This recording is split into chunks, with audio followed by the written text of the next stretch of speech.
everyone. Today I am going to discuss the topic storage of timber, or it is the brief account of timber depots, forest timber depots, right? And as we know, the timber that is extracted from the forest is finally stored for some time, or for even for longer time at some places, and these for till they disposed to the market or sales at some places, and such places those are under the control of forest department or logging division of forest department are known by the depots. They are known as timber depots, or sometimes classified as per their situation, right? So here we would like to discuss about the depots. What are exactly the depot? And it is a place where the wood or other forest produce is stored pending its disposal to the needful places, right? Depots are meant for minor or major forest produce, for logs, for scantlings, for sleepers, posts, piles, grasses, or many minor forest produce like medicinal plants, bamboos, right?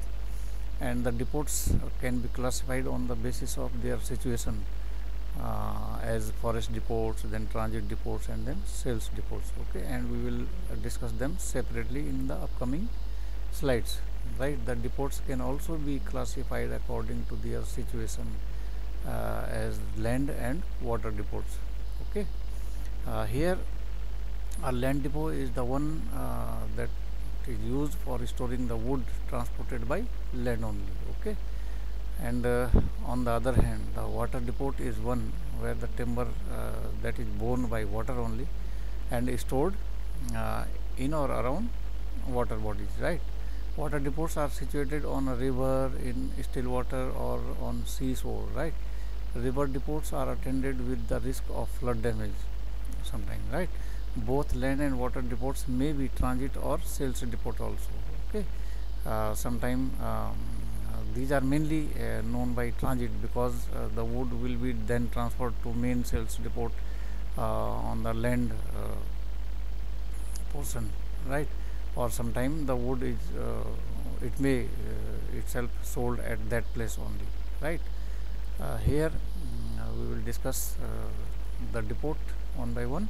Forest depots, these are usually of temporary in nature, as these are situated in the or nearby the extraction site or conversion site or felling site, and these are intended chiefly for collection and checking of the produce before dispatched from the forest to the roadside transportation, right? The timber considered in the forest and lying scattered near the conversion site is also counted against the forest depots, right? Then we move to next. Actually, the second number would be this transit depot, and from the forest depot or from conversion site to the roadside or to the sales depot, the middle portion that the wood is temporarily stored for few hours to few days, or even sometime few months also. These are known as transit depot, where the wood is come from one place and will be moved to next place. That temporary place is known as transit depot, right? These may be found on land, these may be found on water also, right?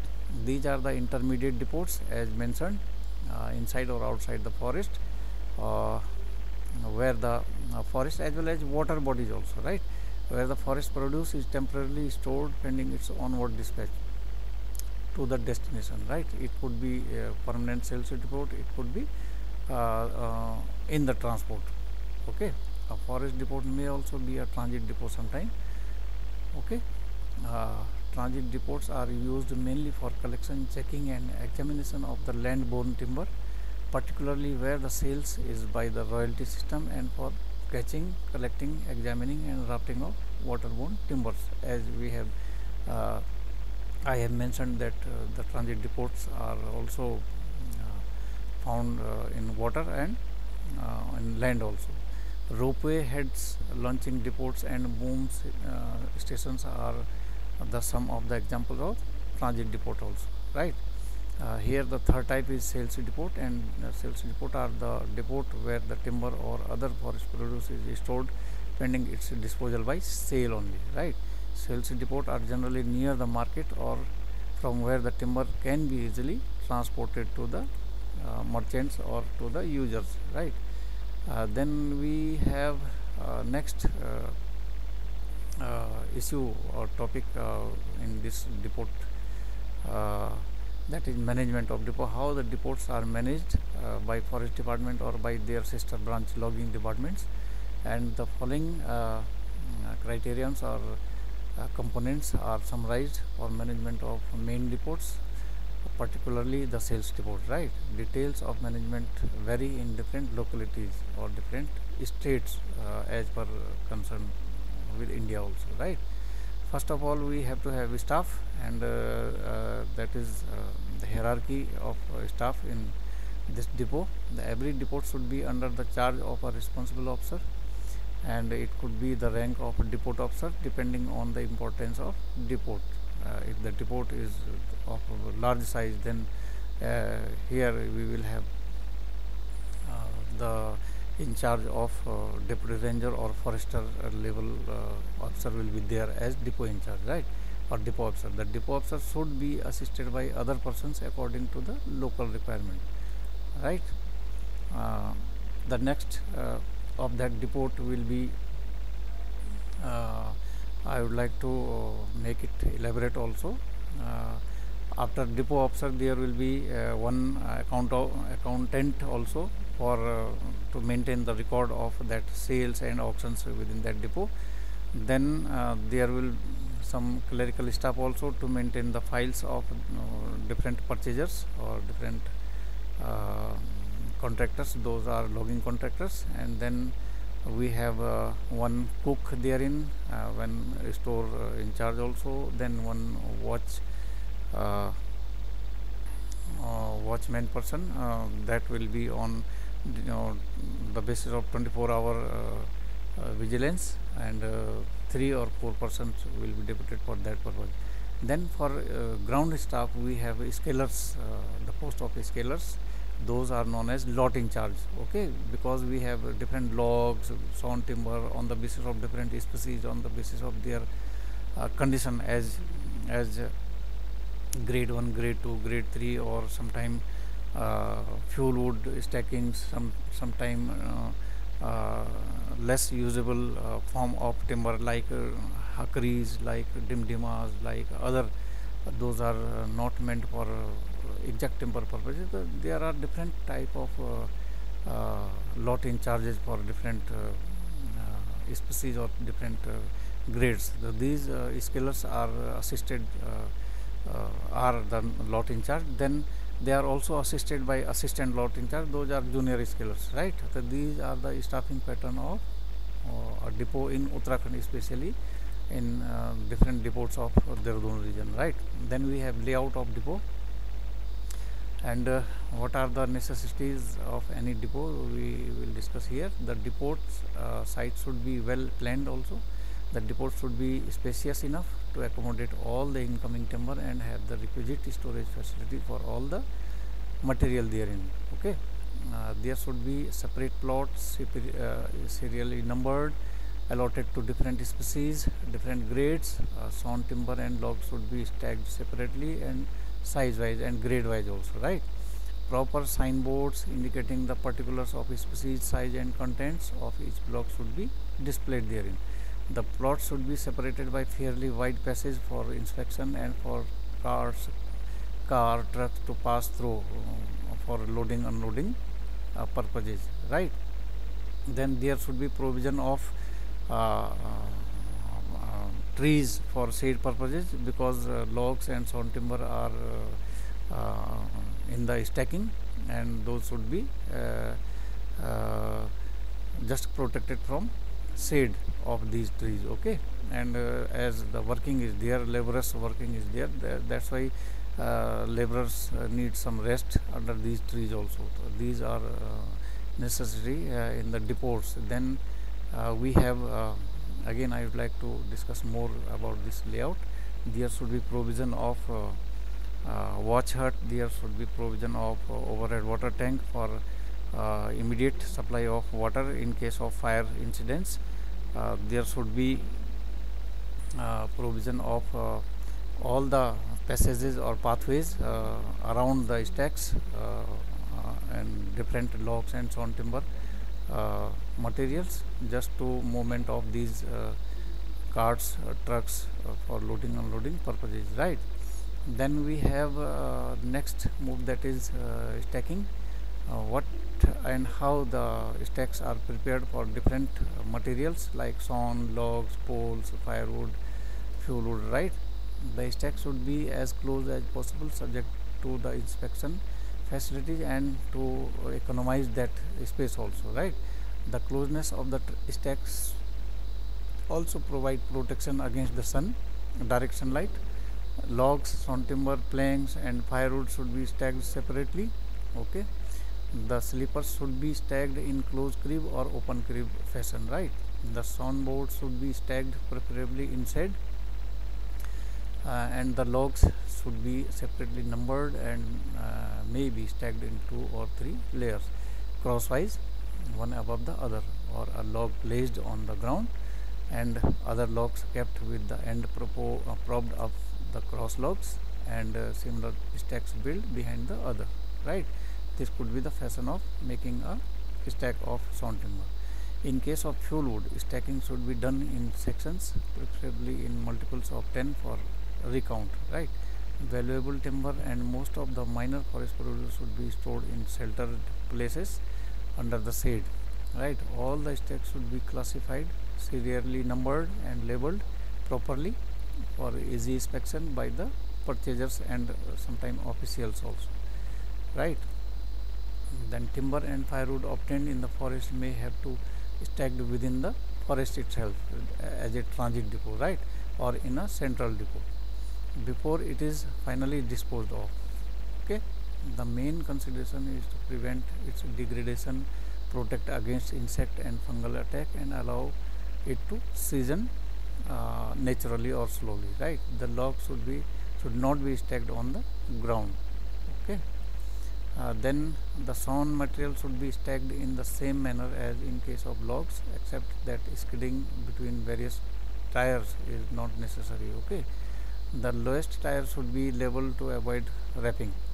A couple of centimeter space is provided between the set of free circulation of air, and priors in 2 successive tire will cross one another at right angle, right? Thin planks, battens and scattling should be stacked solid on level side.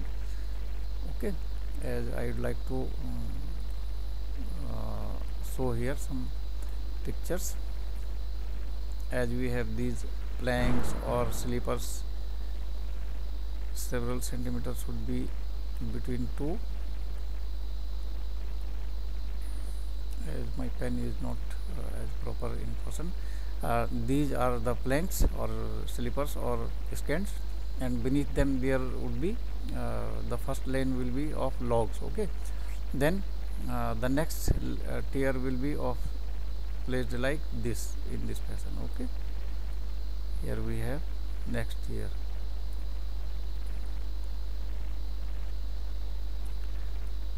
Here this one, then next will be again this type of, okay,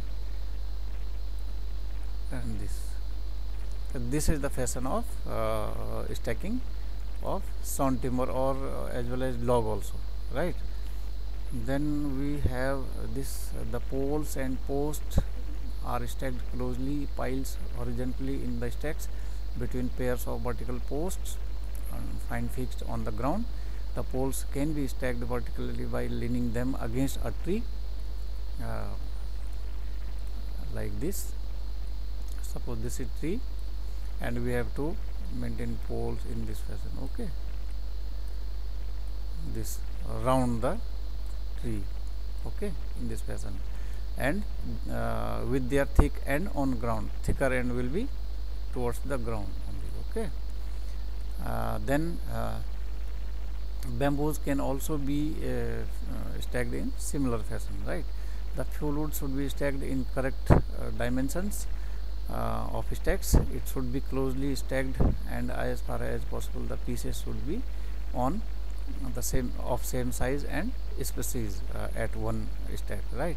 The dimension of the stack should be such that its cubical content can be readily calculated and easily also, right? Classification, then we move to next issue, that is classification, measurement and booking of the timber in that sales depot. The classification of timber in the depot should be accurate, or this classification is on the basis of the species, on the basis of grade also, right? Well graded timber sells better, and proper grading of timber is essential for this purpose.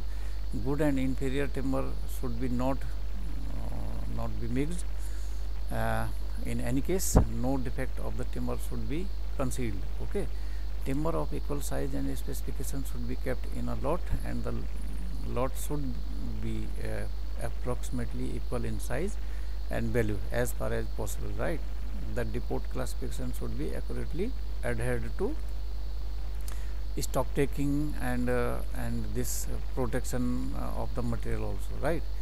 The stock in the depot should be thoroughly checked time to time with former balance and the actual one periodically or at regular intervals of at least 3 to or 6 months or once a year. Okay, sometime officials may also physically check the material and this whole criterion. Okay, the result of the check report to the competent authority at regular intervals. In case of firewood, charcoal, resin and other minor forest produce, some losses are inevitable. Such losses should be verified and written off under proper authority, so that the balance agrees with the current material, right? Then we have some protection measures also in sales depot, and protection in a depot against fire and theft is very essential. Day and night vigilance should be provided, as I have mentioned. Watch hut should be there, and 3 to 4 persons should be employed on 24 vigilance basis for a depot, right? Fire protection notice should be displayed in and around and outside of that depot also. No inflammable material should be kept in the depot, and there should be advanced provision of firefighting equipments like water, sand and fire extinguishers, right? Depot should be fenced with barbed wire, and provision of gate should be there. One exit and one entry gate should be provisioned in any depots, right? Then we have the disposal procedures, how the timbers are disposed of from the depot. The most of the items of ordinary domestic requirements are generally sold from sales depot at fixed tariff, right? From the large and important sales depot, the timber is generally sold by auction or tenders or at scheduled rates. Okay, all the sales must be covered by proper billings, receipts and export challans, and the sold timber marked with sales hammer, right? So it could not sales again, as sometime timbers are remain be in depot, as purchasers could not able to transport them to their place, and by mistake it should not be resold again because the presence of that hammer, sold hammer. Okay, the forest produce when sold should be promptly got removed from the depot. It is mandatory, but sometime when certain period is allowed to the purchasers for removal of the sold produce. Such produce should remain entirely at the risk of purchaser in the depot, right, after that period. Okay, under certain circumstances the rent should be charged for the storage of timber in the depot from the purchaser after that due date. Okay, after the allowed duration, right? And this is the brief account of depot regarding their classification, their types, their management, their protection and disposal techniques, right? Hope you all understand the matter discussed herein. Thank you.